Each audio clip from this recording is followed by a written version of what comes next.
Sundar C தயாரிப்புல double occupancy அப்படின்ற ஒரு promo video வந்து தற்போது வந்து பார்த்தீங்கன்னா, சமூக வலைதளங்கள்ல பயங்கரமா வைரல் ஆயிட்டு இருக்கு.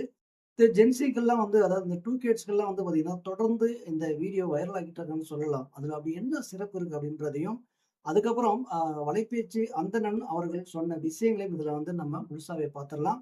இதுல என்னன்னா, ரஜினி அவர்களை வைத்து இயக்க இருந்த சுந்தர் சி அவர்கள் வந்து செம்ம கடுப்பாகி பார்த்தீங்கன்னா, எதுவுமே சொல்லாம வெளில போயிட்டாரு. நமக்கு நல்லாவே தெரியும். அத மைண்ட்ல வச்சுக்கிட்டே அவரு வந்து இந்த படத்த பண்ணியிருக்காரு அப்படின்ற ஒரு கேள்வியும் எழுப்பியிருந்தார்கள். அதுல என்ன அப்படி குறிப்பிட்டிருக்காங்கன்னா, அதுல ஹீரோ பேரும், ஹீரோயினி பேரும் ரஜினி. அது என்னடா 2 பேருக்கும் ரஜினியா? ரஜினி எதுக்கு வச்சாய்ங்க? ரஜினி அப்படின்றது வந்து பார்த்தீங்கன்னா, ரஜினிகாந்த் அப்படின்னா அது வந்து அவர பிடிக்கும். சூப்பர் ஸ்டார் அவர்களை. ரஜினி அப்படிங்கும்போது, இது அவர் வந்து தெரிந்து வைத்தாரா? இல்ல வேணும்னே வச்சாரா? அப்படின்றதெல்லாம் நம்ம பின்னாடி தெரிய வரும். இருக்கிறதும் வாய்ப்பு இருக்கிறது, இல்லாம இருக்கிறதும் வாய்ப்பு இருக்கிறது அப்படின்னு நம்ம சொல்ல வரோம் அப்படின்னு நினைக்கிறீங்களா? கண்டிப்பா வந்து அவர் எதுவுமே சொல்லல. அப்படியே போயிட்டாரு அப்படின்னா, கண்டிப்பா ஏதோ ஒரு மைண்ட்ல வச்சுட்டு தான் சொல்றாரு. அப்போ சரி ரஜினி பேர் வச்சாரு. அப்ப நல்லது தானே அப்படின்னு நீங்க நினைக்கிறீங்கல்ல. ஆனால் அதுதான் இல்ல. ஏன்னா அந்த படத்துல வந்து ஒரு பெண்ணும் அவரே, ஆணும் அவரே. அது என்ன யாருன்னு உங்களுக்கு புரியுதா? அவரும் அவரே, இவரும் அவரே, அவளும் அவரே. இப்படி சொல்லிக்கிட்டே போயிட்டு இருக்கலாம். அதுக்கு பேர் ரஜினின்னு வச்சிருக்காங்க. அப்போ அந்த ப்ரோமோல என்ன வருது அப்படின்னு பார்த்தீங்கன்னா, 2 பேரும் வந்து ஒரு லவர்ஸும், ஒரு பெண்ணும் அதாவது 2 லவர்ஸா ஒருத்தர் அப்படின்னா ஒரு ஆணும், பெண்ணும் தான் இருப்பாங்க. இவங்க 2 பேரும் பேசிட்டு இருக்காங்க. அப்படியே வந்து பார்த்தீங்கன்னா, இங்க இருந்து அந்த ஹீரோ வந்து அப்படியே அங்க உள்ள போறாரு. அங்க வந்து பார்த்தீங்கன்னா பெண்ணா இருக்காரு. அங்க போனீங்க பார்த்தீங்கன்னா, ஒரு பையன்ட்ட பேசிட்டு இருக்காங்க. அங்க ஒரு டயலாக், இங்க ஒரு டயலாக் இப்படி 2 பேரும் மாறி, மாறி பேசிட்டு இருக்கும்போது, இங்க இருந்து அங்க டைம் டிராவல் படமா அப்படின்னு நீங்க கேட்கிறீங்களா? டைம் டிராவலோட இது மிஞ்சிருச்சுன்னே சொல்லலாம். ஆனா ஹாலிவுட் படங்கள்ல ஒரு சில படங்கள் வந்திருக்கு. டைம் டிராவல் மாதிரியே இருக்கும். ஆனா இது சூப்பர்பா ஒரு விளக்கமா வந்து இந்த பார்த்தீங்கன்னா, டபுள் ஆக்குபென்சில சொல்லியிருக்காங்க. ஆனால் இது எப்படி அப்படின்னு பார்த்தீங்கன்னா, இப்ப தான் நம்ம சொன்ன மாரி இங்க வந்து ஒரு ஹால்ல பேசிட்டு இருக்காங்க. இல்லன்னா ஒரு கிட்சன்ல பேசிட்டு இருக்காங்கன்னா, அப்படியே இந்த பக்கம் போனதையுமே பார்த்தீங்கன்னா, அங்க இவரு பையனா இருந்தவரு அங்க ஒரு பொண்ணா மாறி அங்க பேசிட்டு இருப்பாரு. திருப்பி இங்க வரும்போது பார்த்தீங்கன்னா, ஆணா மாறி பேசிட்டு இருப்பாரு. இப்போ இங்க ஆணா மாறும்போது அங்க பக்கத்துல அவங்க லவர்ட்ட பேசிட்டு இருப்பாங்க. இங்க போய் பொண்ணா மாறும்போது பார்த்தீங்கன்னா, அங்க வந்து ஒரு ஆணுகிட்ட பேசிட்டு இருப்பாய்ங்க. இங்க பார்த்தீங்கன்னா, இவரு பேரு ரஜினி. அவரும் ரஜினி தான் கூப்பிடுவாரு.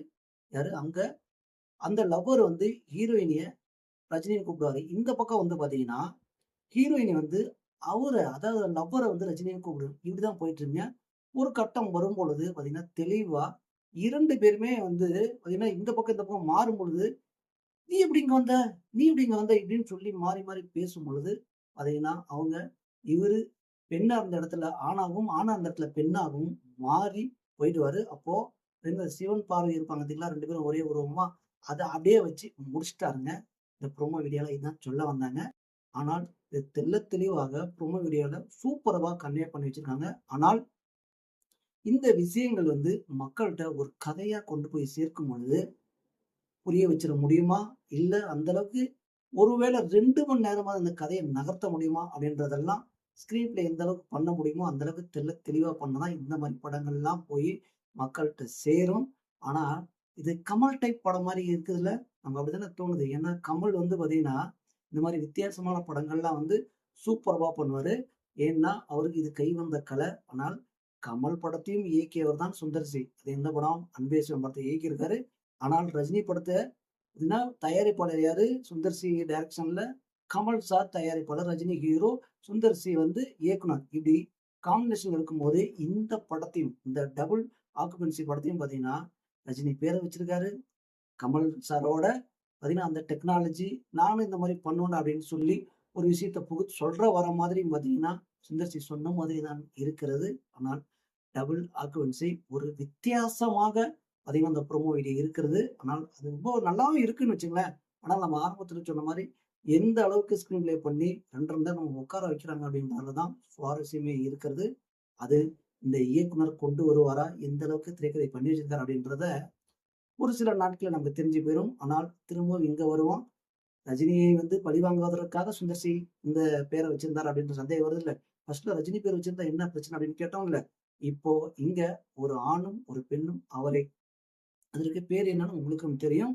அப்படி இருக்கும்பொழுது ரஜினி பெயரை வைத்து ரஜினியை வந்து இந்த மாரி ஒரு விஷயங்களுக்கு அசிங்கப்படுத்துறாரா? இல்ல ரஜினின்ற பேர் வந்து சூட்டபிளா இருந்துச்சு. இந்த கதைக்கு சூட்டபிளா இருந்துச்சு. அதனால தான் அங்க வச்சிருக்கோம் அப்படின்றத படம் வரும்போது தான் தெரியும். ஆனால் ஒரே ஒரு விஷயங்க.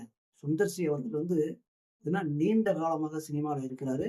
அப்படி இருக்கும் பொழுது, சினிமாக்குள்ள இதெல்லாம் நடப்பது சகஜம். ஆனால் பழிவாங்கும் எண்ணத்துல சுந்தர் சி பண்ணுவாரா அப்படின்னா, கண்டிப்பா பண்ண மாட்டார்ன்னு நினைக்கிறேன். ஏன்னா ஒரு படத்துல நானும் அவரு வந்து முரட்டு கலர் படம் நடிச்சிருக்கும்போது, அதிலயும் நான் உதவி இயக்குனரா பணியாற்றும்பொழுது, அவர் பேசின விஷயங்கள வைத்து நான் சொல்கிறேன். அவருக்கு பழிவாங்குற எண்ணமோ, மத்தவர்களை வந்து பார்த்தீங்கன்னா, வேற மாதிரி தனிப்பட்ட முறையில அட்டாக் பண்ற விஷயங்களும் பண்ண மாட்டாரு. ஆனால் ரஜினின்ற விஷயங்கள் டைரக்டரா தான் வச்சுட்டு பண்றது நம்மளோட கருத்தா இருக்கிறது. ஒருவேளை எக்ஸ்ட்ரீமா டென்ஷன் ஆகி வச்சிருந்தாலும் வச்சிருக்கலாம் அப்படின்னு நமக்கு தோணுனாலுமே, ஆனால் மைண்ட் மறுக்கிறது. அதையும் நம்ம பொறுத்திருந்து பார்க்கலாம். நீங்க டபுள் ஆக்குபென்சி அந்த ப்ரோமோ வீடியோ பார்த்துட்டு, நம்ம வீடியோவும் பார்த்துட்டு கமெண்ட் பண்ணுங்க. நன்றி.